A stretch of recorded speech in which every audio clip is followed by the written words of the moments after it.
എന്നെയും കൂടി നിങ്ങളുടെ പോക്കറ്റിൽ ഇട്ടുകൊണ്ട് നടന്നൂടെ എന്ന് ചോദിക്കുകയാണ് ജാസ്മിൻ അഭിഷേകിനോടും സായിനോടും.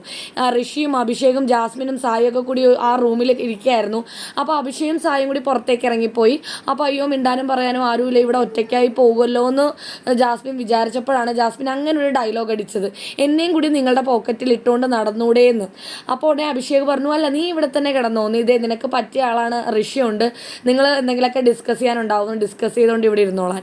ഉടനെ അപ്പം തന്നെ ഋഷി ചാടി എണീറ്റ് പിന്നെ ഡിസ്കസ് ചെയ്യാനോ, പിന്നെ മലമറിക്കുന്ന ഡിസ്കഷനല്ലേ, എനിക്കൊന്നും പറയാനില്ല എന്നുള്ള രീതിയിലൊക്കെ ഋഷി പറയാണ്. അപ്പോൾ ജാസ്മിൻ പറയാണ്, എനിക്ക് എൻ്റെ ഗബ്രി ഉണ്ടായിരുന്നെങ്കിൽ, എൻ്റെ പിള്ളേരുണ്ടായിരുന്നെങ്കിൽ അവർ മതിയായിരുന്നു എനിക്ക് സംസാരിക്കാനെന്ന്. അപ്പോൾ ഏത് പിള്ളേർ എന്നൊക്കെ ഋഷി ചോദിക്കുന്നുണ്ട്. അപ്പോൾ ജാസ്മിൻ പറയുന്നുണ്ട്, എൻ്റെ ഗബ്രിയും എൻ്റെ രശ്മിനും ഒന്ന്, ആരെങ്കിലും ഒരാളുണ്ടായാലും മതിയായിരുന്നു എന്ന് ജാസ്മിൻ എടുത്ത് പറയുന്നുണ്ട്.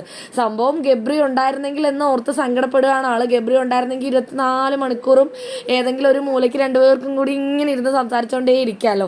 ഇപ്പോൾ ബാക്കിയുള്ളവരൊക്കെ അവരുടെ കാര്യത്തിൽ പോകുന്നു, അപ്പം മിണ്ടാൻ ആരുമില്ല, അതുകൊണ്ട് ജാസ്മിന് ഭയങ്കര സങ്കടം.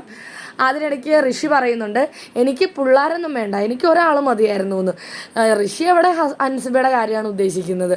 അപ്പോൾ ഋഷി പറയുന്നുണ്ട്, ഇനി ഒരാഴ്ചയും കൂടി ഉള്ളല്ലോ, നമുക്ക് പുറത്തിറങ്ങിയാൽ കാണാമല്ലോ എന്ന്. ഇനി ഒരാഴ്ചയും കൂടി ഉള്ളല്ലോ കാണാമല്ലോ എന്ന് ഋഷി പറയുമ്പോൾ ജാസ്മിൻ വന്നാൽ കാണാം എന്ന് പറയുന്നുണ്ട്. അപ്പോൾ ഋഷി പറയുന്നുണ്ട്, വരും, ഹൻസിബ് എന്താണെങ്കിലും വരുമെന്ന് ഋഷിയും പറയുന്നുണ്ട്. ഗബ്രി വരുന്നതിൽ എന്തോ ജാസ്മിൻ അത്ര ഉറപ്പില്ലാത്ത പോലത്തെ ഒരു സംസാരം. എന്താണെങ്കിലും ലൈവ് അപ്ഡേറ്റുകൾ നിങ്ങളിലേക്ക് കറക്റ്റായിട്ട് എത്തിക്കുന്നതായിരിക്കും. മറക്കാതെ ചാനൽ സബ്സ്ക്രൈബ്